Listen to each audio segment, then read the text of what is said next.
रामदूत मैं मात जानकी। श्री हनुमान चालीसा।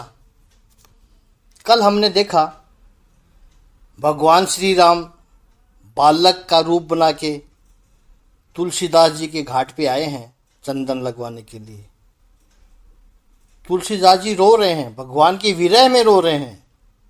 और भगवान ने कहा चंदन लगा दो, तो कह रहे मुझे परेशान मत कर, और जोर जोर से रोने लग गए।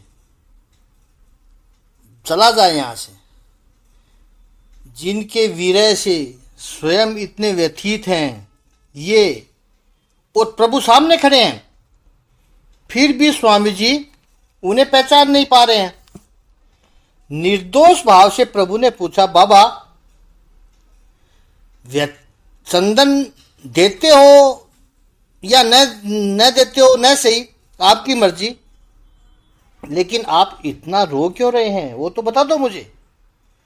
आपका कुछ खो गया है क्या? यह प्रश्न सुनकर स्वामी जी और गदगद हो गए और जोर जोर से रो पड़े। वहां मेरे स्वामी जी कहते कि मेरे प्रभु नहीं मिलते हैं मुझसे।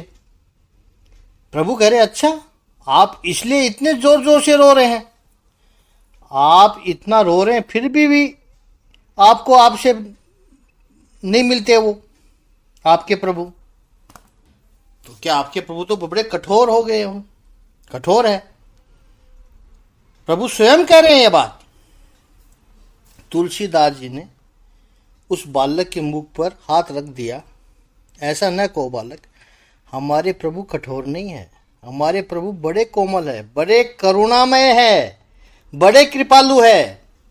श्री रामचंद्र कृपालु भजमन। दोष हमारा ही है, नहीं मिल रहे हैं हमें। परिस्थिति तो देखिए आप, प्रभु स्वयं सन्मुख उपस्थित है, फिर भी स्वामी जी कहते हैं कि मेरे प्रभु मुझे मिलते नहीं है। फिर हनुमान जी ने एक तोता बनके स्वामी जी को बताया है कि प्रभु है ये, इनके तिलक लगाओ और आशीर्वाद पाओ। तब तुलसीदास जी भगवान जी से मिले हैं। अब यह तो दृष्टांत है। तब कहा कि प्रभु सन्मुख खड़े हैं, सामने खड़े हैं, क्योंकि सामने खड़े होना उसमें भी एक अंतर है, वहां भी एक डिस्टेंस है। लेकिन हमारे और ईश्वर के बीच तो उतना भी डिस्टेंस नहीं है। प्रभु तो अपने भीतर है, और अपने भीतर होना वो भी भक्ति मार्ग का शिखर है। लेकिन वेदांत जो कहता है तुम ही ब्रह्म हो, और डिस्टेंस खत्म कर दिया। तत्वमसि श्वेत केतो अहम ब्रह्मास्मि। भगवान हमारे भीतर है, ये कोई ऑर्गन नहीं है जैसे हाथ है, किडनी है, लंग्स है, ऐसे कोई भगवान बैठा हुआ नहीं है। तुम ही ईश्वर हो, ईश्वर स्वरूप हो। इसलिए श्रीमद् आदि शंकराचार्य जी ने अपने विवेक चूड़ामणि में कहा, ग्रंथ वेदांत का है विवेक चूड़ामणि, क्योंकि श्रीमद् आदि शंकराचार्य जी का तो अद्वैत सिद्धांत है, सबको पता है। लेकिन उन्होंने कहा क्या है कि मोक्ष की जो सामग्री है उसमें सबसे अधिक महिमा है भक्ति की। भक्ति को प्रेफरेंस दे रहे हैं, जबकि उनका सिद्धांत क्या है? अद्वैतवाद। और भक्ति क्या है उसके लिए बताते हैं स्वयं स्वरूप का अनुसंधान। स्वरूप भी नहीं है, क्योंकि स्वरूप को तो हम बाहर से भी बता देते हैं, मैं गोरा हूं, मैं ऐसा हूं, वो भी नहीं है। अपनापन है, योर ट्रू बीइंग। इसके साथ जब अनुसंधान हो जाए, इसके साथ जब आप जुड़ जाओ, इसे कहते हैं भक्ति, इसे कहते हैं साक्षात्कार। इसी से मुक्ति संभव है, इसलिए इसे मोक्ष का समान कहा है श्रीमद् आदि शंकराचार्य जी ने। जुड़ना, परमात्मा से। तो ये कौन काम करवाता है? सद्गुरु। सद्गुरु ये काम करवा रहे हैं, ये काम कर रहे हैं। जिन्हें आप कहीं बाहर ढूंढ रहे हो, वो कहीं बाहर नहीं है, वो तुम्हारे भीतर ही है। सदियों से समर्थ विश्व सद्गुरुओं का यही संदेश रहा है कि जिन्हें आप बाहर ढूंढ रहे हो वो तुम्हारे भीतर ही है। और ये ज्ञान जो हमें देता है, ये उपलब्धि जो हमें कराता है, ऐसे सद्गुरु के चरण कमलों की रज से निज मन मुकुर सुधारी, अपने मन रूपी दर्पण को साफ करके श्री गुरु चरण सरोज रज निज मन मुकुर सुधार।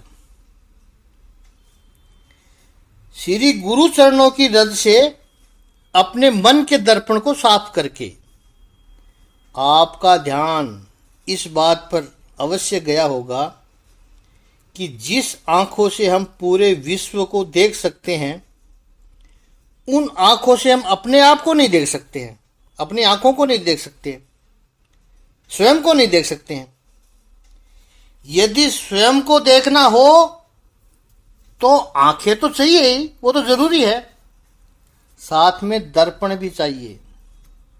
यह बात तो स्पष्ट हो गई कि जब तक स्वरूप का दर्शन नहीं होता है, आत्म रूप का दर्शन नहीं होता है, तब तक ईश्वर दर्शन होना असंभव है। दर्पण कहां से लाएंगे? स्वयं का दर्शन करना है। जैसे शरीर के दर्शन के लिए तो कांच का दर्पण बना दिया, लेकिन अंतर दर्शन करने के लिए how can you see your inner self? बाह्य दर्पण में देखकर आप अपने बाह्य शरीर को संवारते हो, बाल बनाए, मेकअप किया, लेकिन आंतरिक स्वरूप को संवारना हो, सजाना हो, तो वो दर्पण कौन सा है? वो दर्पण है मन रूपी दर्पण। निज मन मुकुर सुधारी। भीतर भी दो आंखें हैं, और वे आंखें हैं ज्ञान और वैराग्य किरणों की। शरीर की आंखों को यदि मोतियाबिंद आगे आ जाए तो बाहरी दृश्य धुंधले हो जाते हैं, अस्पष्ट हो जाते हैं। ऐसे ही ज्ञान और वैराग्य की जो आंतरिक आंख है, इनर आइज, इनको यदि मोतिया बिंदु आ जाए तो आंतरिक दृश्य, हमारा इनर सेल्फ अनक्लियर हो जाता है, धुंधला सा हो जाता है। और हम सब लोगों को यही बीमारी है। अपने भीतर के सेल्फ को, अपने प्योर सेल्फ को, अपने इनर सेल्फ को देख नहीं सकते हैं। और याद रखना है कि मोतियाबिंद शब्द यहां हम जानबूझकर इसलिए प्रयोग कर रहा हूं, नहीं तो हम कह सकते थे अंधा होना। बाहरी आंखें जिसकी नहीं होती है, वो बाहरी विश्व को नहीं देख सकता है, और अंदर से अंधा हो गया, उसको भीतर के स्वयं नहीं दिखता है। लेकिन मोतिया बिंदु कहा है? क्यों कहा है? क्योंकि मोतिया बिंदु एक ऐसी बीमारी है जिसको ठीक किया जा सकता है। मोतिया बिंद आना वो अंधत्व नहीं है। लगता है कि यह अंधत्व है, लेकिन असल में नहीं है। उसका इलाज हो सकता है। मान लेते हैं कुछ लोग अब कुछ नहीं हो सकता है, लेकिन उनका इलाज होता है तो वो बड़े प्रसन्न होते हैं।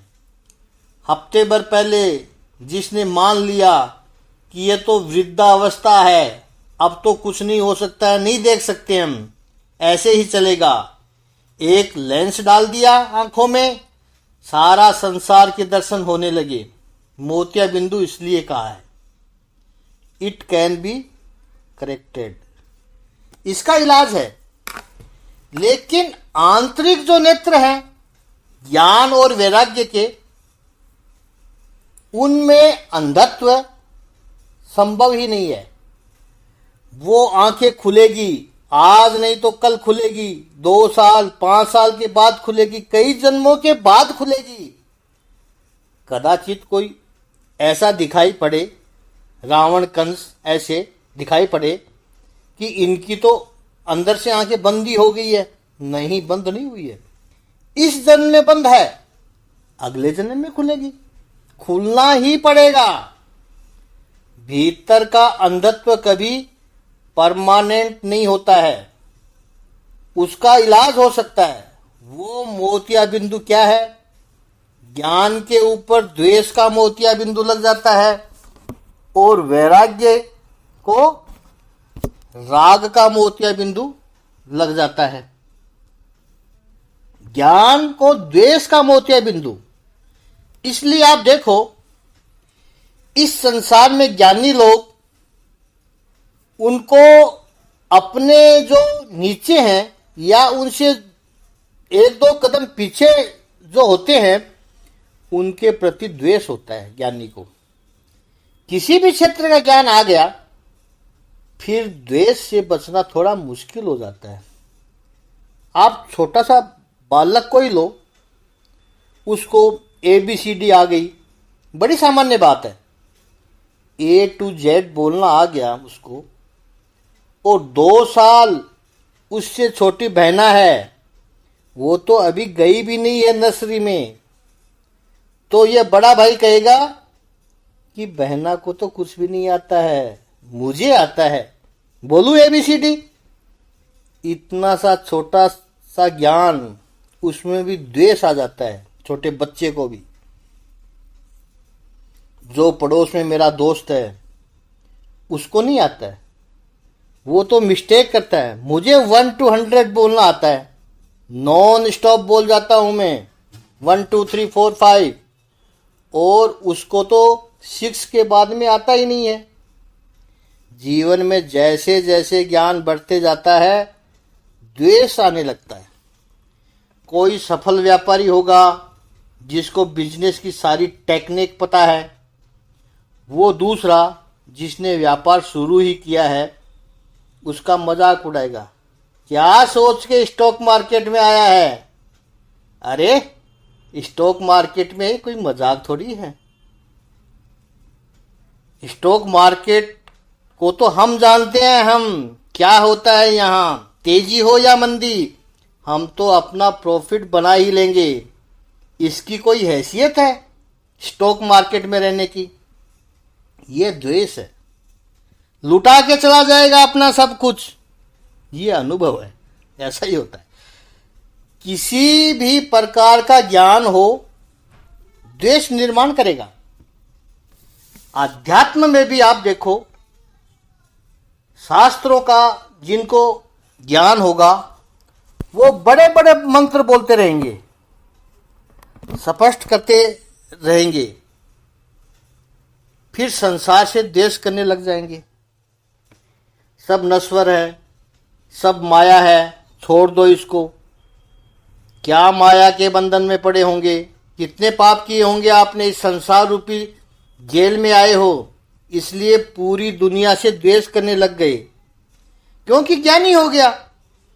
ज्ञान की आंखों में द्वेष का मोतिया बिंदु आएगा ही आएगा, और जैसे ये द्वेष का मोतिया बिंदु आएगा, इनर सेल्फ को देखना धुंधला हो जाएगा, आत्मदर्शन नहीं कर पाएगा वो, और आत्मदर्शन नहीं हुआ तो फिर परमात्मा का दर्शन नहीं होगा।